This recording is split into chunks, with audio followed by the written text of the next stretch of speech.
오늘은 종려주일을 맞아서 호산나 지금 우리를 구원하소서라는 제목으로 말씀을 전하도록 하겠습니다. 오늘 말씀 누가복음 19장 28절부터의 말씀입니다. 제가 세례식 있다고 해서 말씀을 짧게 준비하지 않았어요. 그런데 너무 늦게 끝나면 여러분들 힘드실까 봐 제가 조금 빠른 속도로 말씀을 전하도록 하겠습니다. 자, 오늘 종려주일이라고 말씀을 드렸는데요. 종려라는 건 뭘 뜻할까요, 여러분? 아까 말씀드렸듯이 종려는 종려나무, 그래서 야자나무처럼 생긴 그 긴, 그래서 이렇게 뾰족뾰족하게 나뭇가지가 달려있는 나뭇잎이죠. 영어로는 palm tree라고 하는 그런 나무입니다. 그런데 왜 우리가 이 부활주일을 맞기 전에 이 전주일을 종려주일, palm Sunday라고 하는지 오늘 그 사건, 그 배경이 되는 사건을 오늘 본문이 다루고 있습니다. 오늘 본문 28절의 내용을 보시면요, 한번 띄워주시겠어요? 28절을 보시면 예수님께서 이제 예루살렘을 향해서 인생의 마지막 여정을 시작을 하십니다. 이게 예수님의 마지막 여정이에요. 이건 여행길이 아닙니다. 이건 그냥 스케줄 하나 소화하려고 들어가시는 게 아니에요. 이제 예수님은 십자가를 지시기 위해서, 그리고 하나님의 구원의 계획을 완성하시기 위해서 지금 예루살렘으로 들어가시려고 하는 것입니다. 그런데 예수님께서 예루살렘으로 들어가는 방식이 좀 독특합니다. 29절 이하를 보세요. 29절 이하를 보시면 제자 둘을 보내시면서 아직 아무도 타보지 않은 나귀 새끼를 데려와라, 이렇게 말씀을 하십니다. 그리고 누가 왜 이 나귀 새끼를 풀어갑니까? 이렇게 따지거든 주가 쓰시겠다 하라, 이렇게 대답하면 된다, 이렇게 제자들에게 가르쳐 주세요. 자, 왜 굳이 예수님은 나귀를 타고 예루살렘으로 들어가려고 하셨을까? 걸어서 올라가기가 피곤하셨던 걸까요? 아니면 저 동남아에서 코끼리 타는 체험하듯이 그냥 한번 타보고 싶은 그런 호기심이었을까요? 당연히 아니겠죠. 여러분, 예수님은요 지금 아주 의도적으로 자신이 어떤 분인지를 나타내기 위해서 지금 이 나귀를 요구하셨고, 그 나귀를 타고 예루살렘에 입성하시려는 거예요. 여러분 기억하실 겁니다. 이전까지는 예수님이 자기 자신의 정체, 메시아된 정체가 드러나는 것을 굉장히 경계하셨고, 제자들이며 어떤 그 은혜를 받은 사람들이 다른 사람들한테 말하게 되는 것을 굉장히 조심시키셨어요. 하지만 이제는 대놓고 이제 예수님이 자신을 왕으로서 그 정체성을 드러내고자 하는 것입니다. 근데 왜 하필 나귀 새끼일까요? 여러분, 왕이라면, 왕인 것을 드러내고자 한다면 페르시아산 적토마를 타고 들어간다든지 이러면 훨씬 더 멋있게 보이지 않겠습니까? 그런데 예수님이 여기에서 뜻하시던 바가 있었어요. 당시에 말은요, 개선장군이 타고 다니는, 그래서 전쟁과 권력을 상징하는 동물이었고요, 당나귀는 평화를 상징하는 동물이었습니다. 그래서 예수님이 당나귀를 타신다는 것은 평화의 왕이라는 그런 의미를 담고 있는 거예요. 그리고 예수님께서 이 땅에 오시기 이미 수백 년 전에 스가랴라는 선지자가 이미 예언을 했었어요. 어떻게 예언을 했냐? 스가랴 9장 9절, 제가 하반절만 읽어드리면 이렇습니다. 보라, 내 왕이 너에게 임하시나니 그는 공의로우시며 구원을 베푸시며 겸손하여서 나귀를 타시나니 나귀의 작은 것 곧 나귀 새끼니라. 나귀 새끼는 동키죠. 동키 타고 다닌다. 이미 예수님이 오시기 몇백 년 전에 이스라엘을 구원할 메시아가 이 동키를 타고 나타날 것을 예언했다는 거예요. 그리고 예수님은 이 예언을 지금 성취하고 계십니다. 자, 제자들이 나귀를 끌고 왔어요. 35절을 보세요. 35절로 넘어가서, 자, 이제 제자들이 무엇을 하는가? 그 나귀 새끼를 예수께로 끌고 와서 자기들의 겉옷을 나귀 새끼 위에 걸쳐 놓고 예수를 태웠다, 이렇게 기록을 하고 있죠. 예수님이 나귀 위에 앉으실 때 안장처럼 쓰시라고, 편하게 깨끗하게 그렇게 앉을 수 있도록 제자들이 자기의 겉옷을 벗어서 나귀 등에 걸쳐 주었어요. 그리고 예수님은 그 위에 앉으셨습니다. 자, 사람들의 반응은 어떠했는가? 36절을 보세요. 36절에 예수님이 가실 때, 동키 타고 가실 때 그들이 어떻게 했다? 자기의 겉옷을 길 위에 펴더라. 겉옷을 벗어서 길 위에 폈어요. 너도 나도 사람들이 쫙, 그때는 6월절이라서 사람들이 정말 많은 시기였거든요. 그 많은 사람들이 길에 나와서 자기 겉옷을 쫙 펴서 길을 만든 거예요. 주단을 깐 것이고요. 레드 카펫을 깐 거나 마찬가지입니다. 겉옷을 벗어서. 여러분, 이 행동이 얼만큼 의미가 있는 행동인지 여러분들이 좀 이해를 하셔야 되는데, 여러분, 우리야 지금 옷이 넘쳐나지 않습니까? 예. 저희 아내도 미스테리가 있어요. 저는 매일 미스테리인데 그 옷장을 열어보면 저희 아내 옷장에 옷이 가득한 것 같거든요. 근데 늘 입을 옷이 없대. 예. 정말 이건 입을 옷이 아니고 그럼 뭐냐? 우리는 옷이 정말 많습니다. 그렇지 않습니까?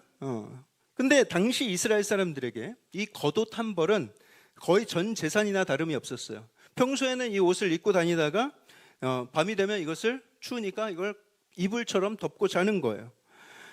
이게 굉장히 중요하고 굉장히 귀한 것인데, 예수님이 지나가실 때 사람들이 다 나와서 자기 겉옷을 다 벗어서 바닥에 깔았다. 바닥에 까는 것도 왜 까는 겁니까? 나귀가 밟고 지나갈 걸 알면서도 깐 거예요. 그렇죠? 그게 무슨 뜻이에요? 당신은 내 전부 위를 걸어가도 좋습니다. 내가 당신에게 모든 것을 내어드릴 수 있습니다라는 그런 경의의 표현이었던 거예요. 왕에게 드리는 최고의 경의의 표현이 바로 이것이었습니다. 그럼 종려나무 가지는 뭔가? 오늘 읽은 이 누가복음 이야기는, 누가복음에서는 이 종려나무가 안 나오지만 이 장면을 똑같이 기록한 책이 있어요. 요한복음인데, 요한복음 12장 13절을 보면, 자, 우리 한번 큰 목소리로 한번 같이 읽어볼까요? 12장 13절 시작. 종려나무 가지를 가지고 맞으러 나가 외치되 호산나 창수하리로다. 주의 이름으로 오시는 이 곧 이스라엘의 왕이시여 하더라. 예, 여러분, 이것은 그냥 그냥 한 행동이 아니에요. 의미가 있는 행동이에요. 예수님보다 약 160년 전 앞서서 이스라엘에 마커비라는 영웅이 살고 있었습니다. 마커비. 이 사람의 이름은 원래 유다인데 사람들이 마커비라는 별명을 지어줬어요. 마커비는 망치라는 뜻입니다. 이 펀치력이 대단해서 원빠따 쓰리강냉이 굉장히 펀치력이 강했는지, 하여튼 뭘 잘 때려 부셨으니까 이런 별명이 있지 않겠어요? 실제로 그가 유다 땅에서 헬라 군대, 그 셀루커스 제국을 물리치고 혁명을 완수한 사람이에요. 굉장한 사람입니다. 게다가 빼앗겼던 예루살렘을 되찾았고요. 그리고 성전을 다시 회복하고 그 안에서 제사를 드렸어요. 여러분, 오랜 기간 이방인들한테 빼앗겼던 성전을 다시 찾아서 예배를 드렸을 때 그 감격이 어떠했겠어요? 그래서 유대인들이요, 지금도 오늘날에도 한우카라고 해가지고 들어보셨을 거예요. 한우카라고 해서 오늘까지도 그날을 굉장히 큰 명절로 지키고 있습니다. 그래서 그 마커비의 상징이 뭐였냐? 이 마커비의 상징은 종려나무였어요. 별명은 망치, 이 사람을 상징하는 것은 종려나무. 그래서 원래는 종려나무는 생명을 상징합니다. 그런데 이 마커비가 우리들의 생명을 살려줬다 그래가지고 그때부터 종려나무를 마커비를 상징하는 그런 표로 쓰게 된 거죠. 그래서 사람들이 마커비가 막 멋진 말을 들고 개선장군처럼 이렇게 쫙 등장하면 겉옷을 깔고 종려나무를 흔들고 그를 맞아 주었던 것입니다. 그게 160여 년 전에 마커비에게 있었던 일이었어요. 그런데 지금에 와서 예수님이 나귀를 타고 예루살렘으로 입성하는데 이 사람들이, 이 군중들이 마커비를 맞을 때랑 똑같은 환호를 하고 있는 거예요. 종려나무를 흔들면서. 마커비는 헬라의 군인들을 무찌르고 정치적, 군사적으로 혁명을 일으켜서 성전을 회복했던 영웅입니다. 이제는 예수님이 제발 그 마커비처럼 로마 제국의 이 억압 속에서 우리들을 좀 구원해 주십시오라는 그 간절한 바람이 있었던 거예요. 그러면서 호산나 호산나 이제 우리를 구원하소서. 호산나는 이제 우리를 구원하소서라는 뜻입니다. 이것이 종려주일의 유래예요. 자, 하지만 예수님은 어떤 정치적인, 어떤 군사적인 그런 혁명을 일으키기 위해서 예루살렘에 오신 것이 아니죠. 여러분 잘 알듯이 예수님은 알고 계셨습니다. 그런 정치적인 회복은 진정한 구원을 이룰 수 없다는 것을 너무나 잘 알고 계셨어요. 여러분, 정권 바뀐다고 해서 우리에게 진짜 구원이 이루어집니까? 아니죠. 우리 예수님은 궁극의 구원, 영원한 구원을 우리에게 주시기 위해서 이 땅에 오신 것인데, 지금 사람들은 지금 이 예수님을 마커비 정도로 착각을 하고 있는 거예요. 그리고 얼마 지나지 않아서 그들의 기대가 실망이 됩니다. 그리고 그들이 분노를 거세게 쏟아내요. 누구에게 쏟아낼까요? 예수님에게 쏟아내요. 심지어 호산나를 외치던 그 입술로 이제는 예수를 십자가에 못 박아라 이렇게 외치게 됩니다. 예수님께 구원을 받았던 자들이 예수님을 조롱하고 저주합니다. 여러분, 이것이 굉장히 안타깝고 씁쓸한 이야기예요. 자, 그렇다면 이 종려주일이 이제 와서 이게 무슨 의미가 있겠는가? 아니, 그렇게 종려나무를 흔들면서 환호하던 사람들이 결국 예수님한테 등 돌리고 예수님을 막 저주하고 십자가에 못 박았다면, 그때 그 겉옷을 깐 행동이며 종려나무를 흔든 그 모든 행동들도 다 무의미한 거 아닌가? 그런데 우리가 왜 지금 와서 종려주일을 이렇게 기념해야 되는가? 이런 의구심이 들 때가 있죠. 여러분, 바로 여기에서 우리가 놓쳐서는 안 되는 것이 있습니다. 그들의 그때의 그 마음, 여러분, 그 마음은 틀렸을지라도 그들 입에서 나오는 그 호산나 고백은 틀린 말이 아니었다라는 사실입니다. 이걸 꼭 기억할 수 있어야 돼요. 이게 오늘 가장 중요한 포인트인데요. 당시 사람들은 예수님을 오해했어요. 정치적인 왕으로 오해했고 로마 제국을 뒤엎어줄 어떤 민족의 영웅처럼 기대했어요. 그들이 더 큰 기대를 했나요? 더 작은 기대를 했나요? 예수님의 계획보다 훨씬 더 작은 것을 기대했던 거예요. 훨씬 얕은 기대, 많이 왜곡된 기대죠. 그럼에도 불구하고 그들이 외친 그 호산나, 그 한마디는 너무나도 옳은 말이었다. 호산나, 지금 우리를 구원하소서. 여러분, 죄인들이 창조주 앞에 섰을 때 창조주 앞에서 할 수 있는 가장 옳은 말이 있다면 무엇이 될까요? 주님, 제가 실수가 잦은 사람인데 앞으로는 제가 정신 똑띠 차리고 제가 잘 살겠습니다. 잘 살아보겠습니다. 우리가 하나님 앞에서 그런 말을 할 수 있을까요? 죄인들이? 주님, 저는 가끔 실수를 해도 그렇게 막 보는 것처럼 나 그렇게 나쁜 사람은 아닌 거 아시죠? 우리가 죄인으로서 하나님 앞에 그런 말 할 수 있을까요? 옳지도 않습니다. 죄인이 하나님 앞에서 할 수 있는 가장 옳은 말은 지금 이거예요. 주님께서 우리를 구원해 주셔야 합니다. 호산나, 주님이여 지금 우리를 구원하소서. 이게 바로 호산나의 외침인 거예요. 여러분, 호산나는 멋진 어떤 종교 구호가 아닙니다. 어떤 아름다운 예배, 찬양, 가사 그걸로만 이해하시면 안 돼요. 호산나는요, 스스로를 구원할 수 없는 이 사람이 자기를 구원하실 분을 향해서 간절히 구원을 바라면서 부르짖는 말이에요. 그러니 당시에 그들 군중들의 신앙은 많이 왜곡돼 있었다 할지라도 그 외침 자체는 무의미한 게 아니었다라는 것이죠. 그래서 예수님과 가까운 거리에 있었던 이 바리새인들이요, 이 군중들이 이 예수님을 막 왕으로 여기면서 막 호산나 호산나 외치니까 이걸 못 견뎌합니다. 굉장히 불편해해요, 이 바리새인들이. 본문 39절을 한번 보세요. 39절을 보면 무리 중에 어떤 바리새인들이 말하되 선생이여 당신의 제자들을 책망하소서. 아니, 당신이 마치 왕인 것처럼 저들이 지금 막 바닥에다 옷을 깔고 지금 종려나무를 흔들고 호산나를 외쳐대고 있지 않습니까? 저들을 책망해서 조용히 시켜야 되는 거 아닙니까? 당신이 왕입니까? 왜 가만히 있으세요? 요청을 합니다. 지금 이거 로마 황제가 알면 이거 난리 납니다. 이거 빨리 멈추셔야 됩니다. 그때 예수님이 뭐라고 하시는가?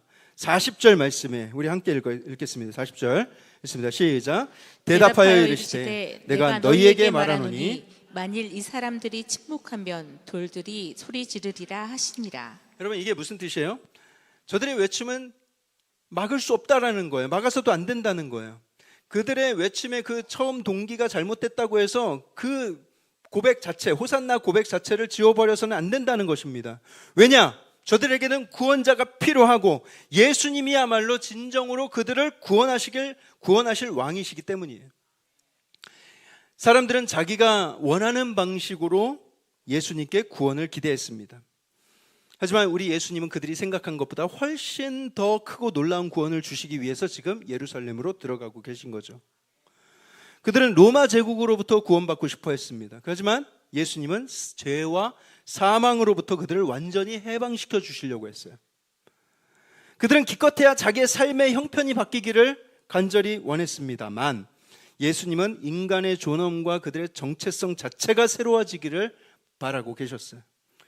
마커비가 이룬 구원과는 아예 차원이 다른 그런 완전히 궁극적인 구원을 예비하고 계셨던 것이다. 그러니 여러분, 문제는요, 그 호산나 외침이 틀렸다는 데 있는 게 아니고요, 문제는 사람들이 호산나를 너무 작게 이해했다는 데 있는 거예요. 이게 종려주일의 비극입니다.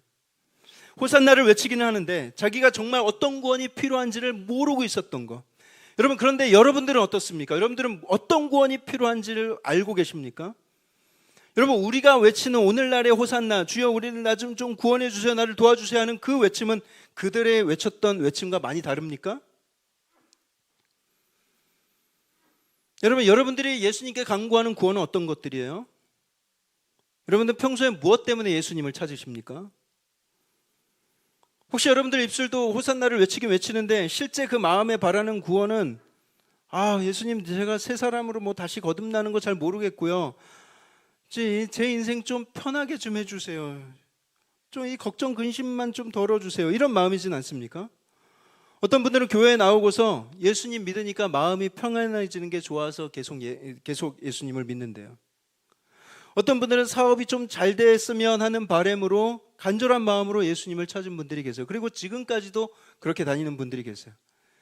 예수를 믿으면 자녀들이 그래도 어떤 성경 말씀을 배우고 하면 곁길로 안 나가고 애들이 착하게 자라지 않을까, 이런 기대감으로 다니시는 분들도 계셔요. 예수 믿으면 건강 문제, 재정 문제, 인생의 여러 문제들이 좀 지금보단 나아지지 않을까, 좀 해결되지 않을까, 이런 바람으로 믿고 있는 것이죠. 물론 하나님이요, 그런 은혜들도 주세요. 주실 거예요. 길도 열어주시고 공급도 해주시고 도와주십니다. 그런데 거기서 멈춰서는 안 된다는 거예요. 우리는 예수님이 어떤 사이즈의 왕인지를, 여러분, 우리는 놓쳐서는 안 됩니다. 우리 예수님은 우리 생각만큼 그렇게 작은 왕이 아니세요. 마커비 수준이 아니에요. 예수님은 사람들이 기대하는 것보다 훨씬 더 큰 구원을 주시는 분이세요. 그런데 우리는 자꾸만 예수님을 자기가 필요한 만큼 요 작은 상자에 가두려고 하는 것입니다.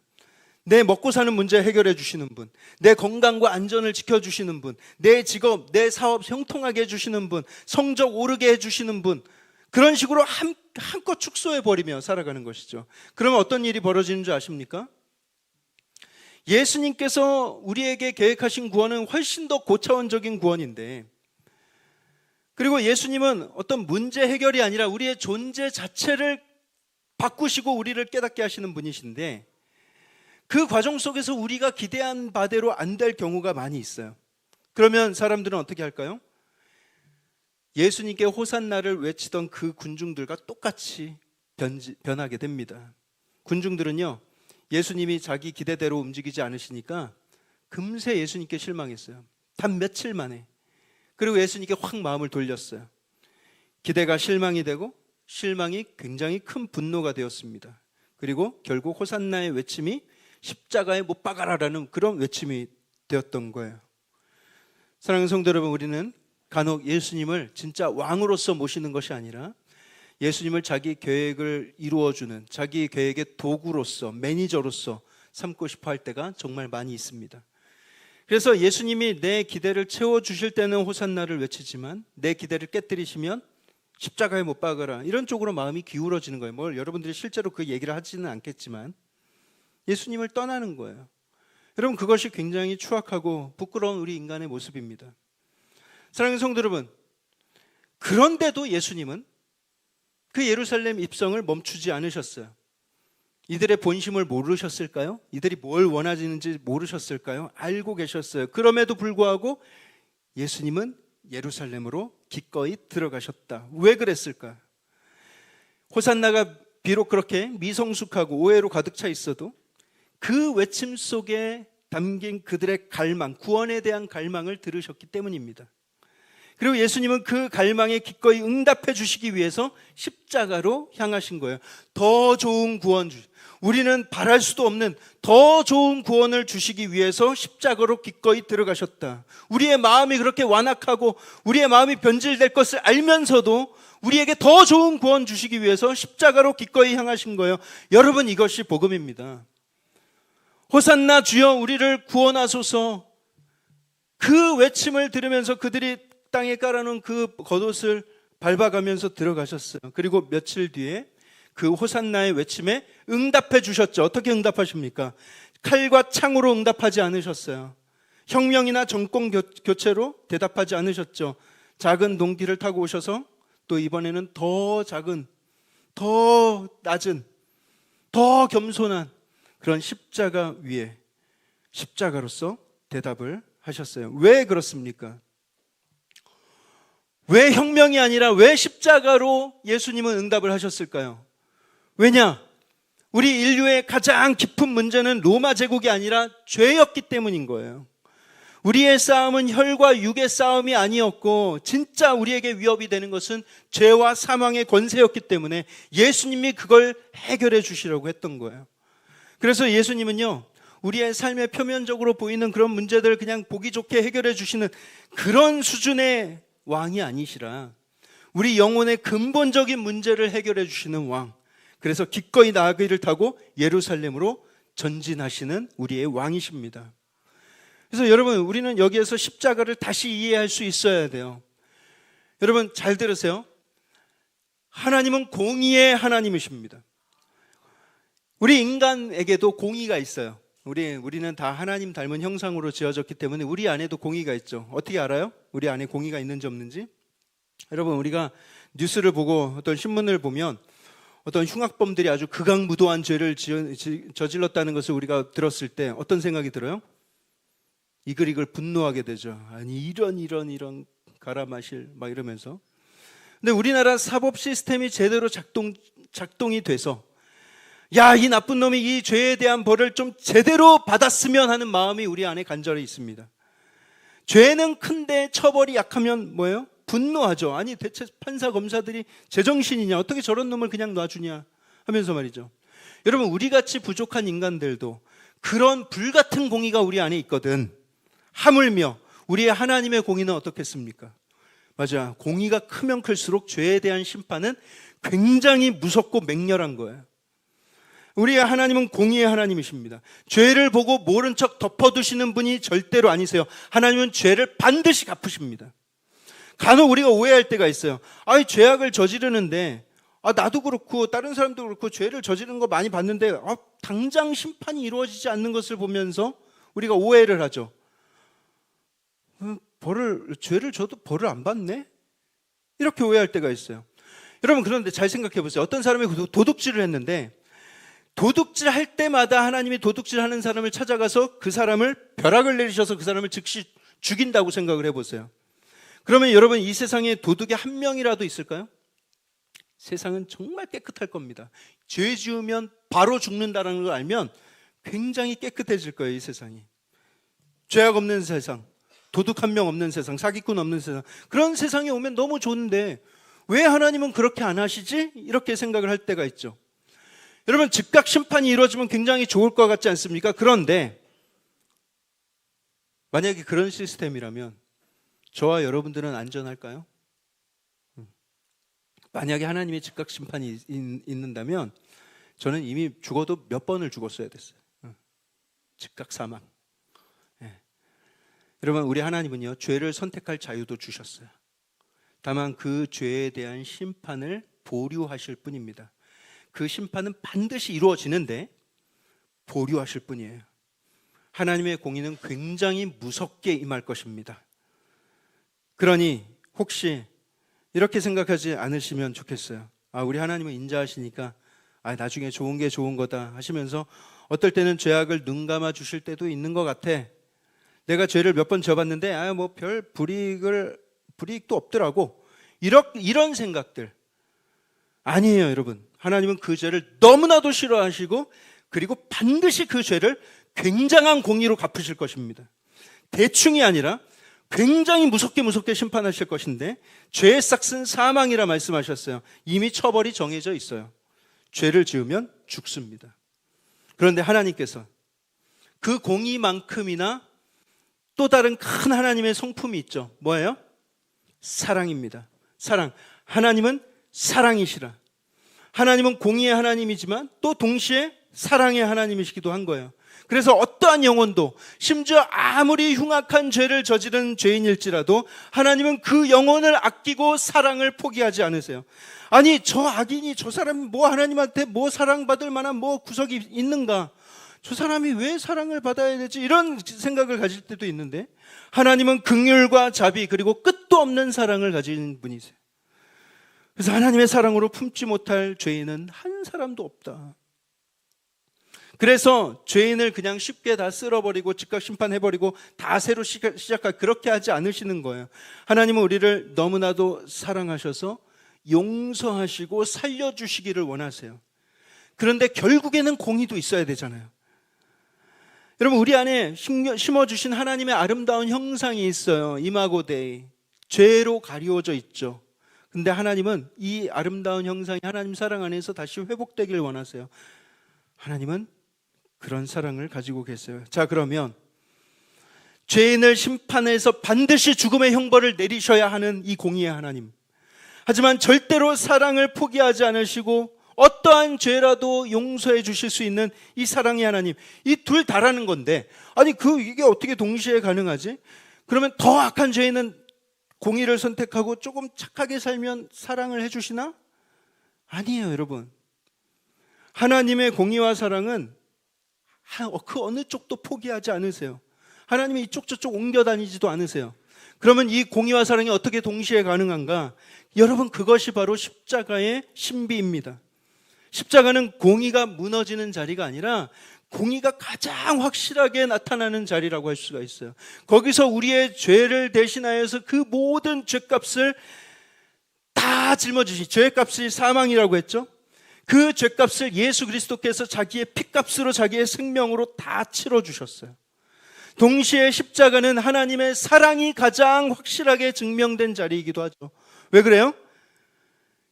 예수님이 지은 죄가 아닌데 우리를 사랑하셔서 우리의 죄를, 하나님의 공의를 다 자기 몸으로 받으셨어요. 우리는 아직 죄를 회개하기도 전입니다. 아직 죄인 되었을 때에 자신의 목숨까지도 내어주시면서 사랑해 주셨어요. 그래서 우리가 흔히 십자가를 하나님의 공의와 하나님의 사랑이 만나는 자리다, 이렇게 표현을 하기도 하고요. 그리고 십자가에서 하나님의 공의와 하나님의 사랑이 가장 강력하게 나타난다, 가장 확실하게 드러난다, 이런 얘기를 하는 거예요. 그런데 여기서 우리가 한 가지 더 붙들어야 될 게 있어요. 하나님의 공의와 하나님의 사랑, 그 십자가에서 만난다는 건 우리가 이제 알겠는데, 그런데 이 십자가의 구원이 나에게 임하려면 또 다른 한 가지가 꼭 있어야 돼요. 그게 뭘까요? 자, 이런 생각을 한번 해봤어요. 아주 훌륭한 의사 선생님이 계세요. 실력도 뛰어나고 마음도 너무 따뜻하고, 이분은 돈이 많아. 그래서 돈을 위해서 뭐 의술을 하고 이런 분이 아니에요. 그냥 가난한 사람, 어려운 사람들을 고쳐주고 싶어서 안달난 사람이에요. 그런데 환자가 이 선생님 앞에서, 이 의사 선생님 막 긍휼과 자비가 충만한데, 이 환자가 아유 괜찮아요, 그렇게 저 위해서 수고하실 필요 없어요, 아유 저 민망해요, 안 갈래요, 그렇게 버티면 그 의사 선생님이 뭘 할 수가 있겠어요? 아무리 능력이 있어도, 충분히 고칠 수 있어도, 환자가 자기 문제를 민정하려 들지 않고 도움을 요청하지 않으면 어쩔 수가 없는 거예요. 억지로 할 수 없는 거예요. 하나님과 우리의 관계도 그렇습니다. 하나님은 우리를 너무나도 구원하길 원하세요. 너무나 간절하게 우리를 만나주시고 우리를 회복시키길 원하세요. 그런데 하나님은 동시에 우리를 인격적으로 대하십니다. 우리의 의지를 무시하고 억지로 구원해 주시는 분은 아니세요. 그래서 우리 인간이 하나님께 부르짖어야 이 하나님의 공의와 이 하나님의 사랑을 우리가 경험할 수 있는 거예요. 그래서 여러분, 이런 고백, 하나님, 저를 지금 구원해 주셔야 합니다. 저는 제 스스로 할 수 없습니다. 이 외침이 있어야 그때부터 그 하나님의 구원의 역사가 시작될 수 있는 거예요. 이게 바로 호산나, 그 외침이 왜 중요한지를 보여주는 장면입니다. 그 종려주일에 군중들이 호산나를 외쳤을 때 그 외침이 있어야 예수님이 십자가로 들어갈 명분이 생기는 거예요. 아무도 원치 않은데 십자가 왜 들어가요? 사람들의 호산나 호산나, 우리는 이렇게 절박합니다, 우린 구원자가 필요합니다, 그 외침을 들으셔야 예수님이 그 십자가로 들어갈 수 있으셨던 거예요. 이제 우리를 구원하소서, 그 절박한 부르짖음, 예수님은 그 부르짖음에 응답하는 방식으로 지금 겸손하게 나귀를 타고 그 예루살렘으로 들어가신 것이다. 그러니 여러분, 그날의 호산나는요, 그냥 단순한 환영하고 그런 구호가 아니었어요. 그것은 십자가를 여는 기도였던 것입니다. 그들이 의도하지 않았어도 예수님께서 그것을 그들의 한곡한 외침으로 들으셨던 거예요. 십자가의 대속의 역사를 위해서 꼭 필요한 강구였습니다. 그래서 예수님이 그 외침을 막지 않으셨던 거예요. 돌들도 소리 질러야 한다. 반드시 있어야 되는 외침이다. 이렇게 말씀하신 것입니다. 자, 그러면 이제는 우리에게 물어야 할 질문이 있습니다. 지금 우리는 어떤가?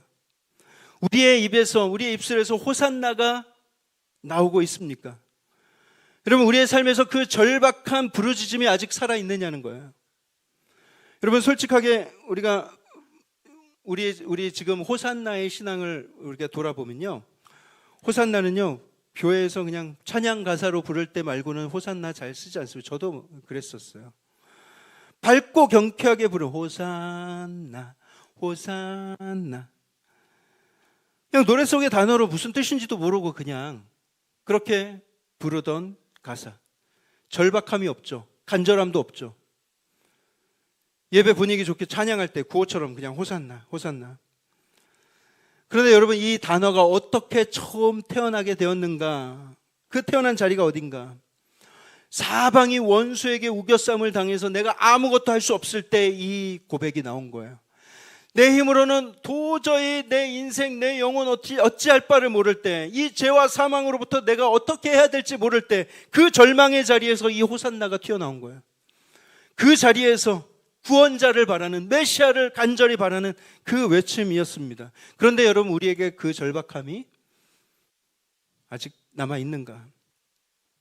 신앙생활 좀 오래 하고 교회 다닌 지 꽤 됐고, 그래서 더 이상 하나님 앞에 간절함을 찾지 못하는 상태. 예배는 드리는데 구원을 향한 갈망은 점점 사라지고 있는 상태. 여러분, 그게 굉장히 무서운 것입니다. 매너리즘에, 신앙의 매너리즘에 빠지는 거. 여러분, 부르짖지 않는 곳에는 응답도 없습니다. 호산나가 외쳐지지 않는 곳에는 십자가의 역사가 일어날 필요가 없는 거예요. 근데 목사님, 저는 하나님을 그렇게 간절히 찾지도 않았는데 제가 어떻게 이렇게 구원을 받게 됐죠? 제가 어떻게 이렇게 십자가의 은혜를 얻게 됐죠? 맞아요. 우리가 하나님을 먼저 찾은 게 아니죠. 십자가의 은혜가 나를 찾아오셨죠. 그러니 당시 그 백성들이 외친 그 호산나, 그게 얼마나 귀한 외침인가. 그 외침을 통해서 예수님께서 진정 공의와 사랑의 자리로 나아갈 수 있었으니 우리가 지금에 와서 그 외침에 대한 응답을 우리가 받고 있는 거예요. 초대교회 성도들이요, 이 호산나의 의미를 정확하게 알았어요. 그래서 이렇게 고백했습니다. 주님, 십자가 구원의 역사를 위해서 우리가 호산나를 외칠 수 있다는 것은 우리의 사명이고 우리의 영적인 특권입니다. 호산나를 외칠 수 있는 것은 우리의 영적인 사명이자 우리의 특권입니다. 이렇게 이야기를 했어요. 그들은 호산나를 기도로 살았습니다. 내 주변의 사람들을 구원해달라는 간절한 중보 기도로서 호산나를 외쳤던 거예요. 그리고 그 부르짖음이 있는 곳마다 하나님의 십자가의 구속의 역사가 곳곳에서 나타났어요. 사랑하는 성도 여러분, 오늘이 종려주일입니다.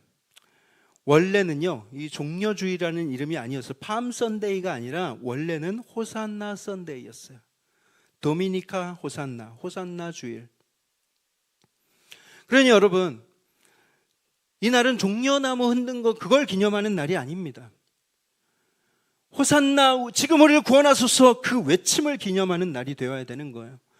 예수님의 입성을 그냥 구경하고 기념하는 날이 아니라 우리 자신도 그 호산나를 외치는 날이 되어야 한다. 그것이 이 날의 진짜 의미입니다. 여러분, 저는 우리가 이 호산나 주일을 되찾아야 한다고 믿습니다. 그냥 찬양 가사로만이 아니라 가장 깊은 고백으로서의 이 호산나. 내 힘으로 안 된다. 내 힘으로 안 됩니다. 주님이 필요합니다. 나는 구원자가 필요합니다. 그런 절박한 고백으로서의 호산나. 또한 나만을 위한 호산나가 아니라 내 가족을 위한, 믿지 않은 영혼들, 내 남편, 내 아내, 우리 부모님, 믿지 않는 우리 부모님들, 내 이웃들, 이 도시, 이 민족, 이 시대를 위한 중보의 호산나가 우리 교회 가운데 외쳐져야 하는 거예요. 오늘 이 자리에서 그 외침을 여러분들 회복하시길 바랍니다. 그것이 오늘 종려주일을 맞은 우리의 고백이 되기를 간절히 소원합니다. 오늘 들은 말씀 가지고 우리 묵상하면서 우리가 함께 찬양하길 원하는데요. 여러분, 우리가 이 찬양 가사에 예수님이 어떤 왕이신지, 마커비 같은 그런 왕이 아닙니다. 예수님은 만왕의 왕, 우리의 영혼, 사망 권세 모두 이기고 승리 주시고 우리에게 영생을 허락해 주실 궁극의 왕이십니다. 그런 귀한 왕이 우리를 찾아주셨음에 감사하고 기뻐하면서 우리 함께 이 호산나를 묵상하며 찬양하겠습니다.